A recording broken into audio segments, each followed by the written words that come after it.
నా master VM లోపల operating system అనేది ఇన్‌స్టాల్ అవుతుంది. కుబర్నెటిస్ ఇన్‌స్టాల్ అవ్వడం లేదు. జస్ట్ మాస్టర్‌లో ఆపరేటింగ్ సిస్టమ్ అనేది మాత్రమే ఇన్‌స్టాల్ అవుతుంది. ఇప్పుడు ఇలానే సేమ్‌గా నేనేం చేయాల్సి ఉంటది, ఇంకొక VMని క్రియేట్ చేయాల్సి ఉంటది. కానీ అలా మనం 3 VMస్‌ని అయితే క్రియేట్ చేయాల్సి ఉంటది ఇప్పుడు నెక్స్ట్. సో, నేను కొంచెం స్పీడ్‌గా చేస్తాను. Continue, done, next. ఇది worker -1 location and then Kubernetes lab worker 1. So same మనం ఏదైతే చేసామో ప్రాసెస్ అదే నేను మళ్ళీ రిపీట్ చేస్తున్నాను. దీని ఏం చేస్తాను, 100 GB తీసుకుంటాను. Store as a single file. Next custom hardware settings. ఇక్కడ నేనేం చేస్తాను, కస్టమ్‌లోకి వెళ్ళిపోయి నా హోస్ట్ ఓన్లీ తీసుకుంటాను ఫస్ట్ నెట్వర్క్. అలానే add new network adapter, finish.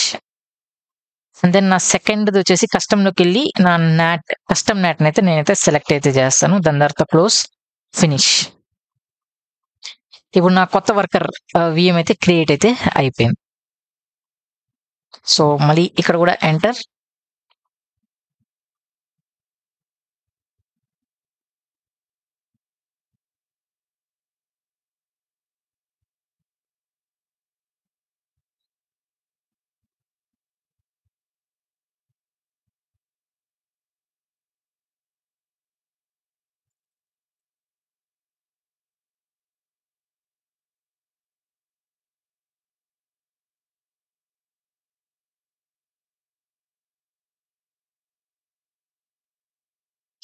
So same configuration మనం అప్లై చేస్తాం. English done.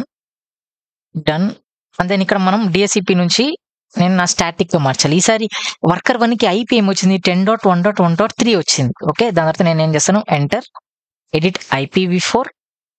DHCP నుంచి మాన్యువల్ స్టాటిక్ నెట్వర్క్ కావాలి కాబట్టి 10.1.1.0/24 ఇది నెట్వర్క్. అండ్ దెన్ నా actual IP 10.1.1.3. And then save. Okay, DHCP ఒకసారి కనెక్ట్ అయిపోయింది. Okay, done. ప్రాక్సీ ఏం చేయాల్సిన అవసరం లేదు. ఇది కూడా డన్. కంటిన్యూ. వాల్యూమ్ కూడా మనం ఏం టచ్ చేయము. Continue, done, continue. దాని తర్వాత వర్కర్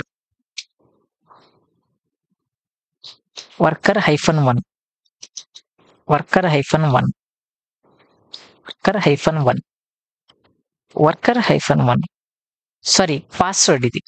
నేనేం చేస్తాను, పాస్వర్డ్ సింపుల్ పాస్వర్డ్ అయితే పెట్టేస్తాను. రైట్, దాని తర్వాత డన్, కంటిన్యూ. ఇది ఇన్‌స్టాల్ ఓపెన్ SSH సర్వర్ పైన స్పేస్ బార్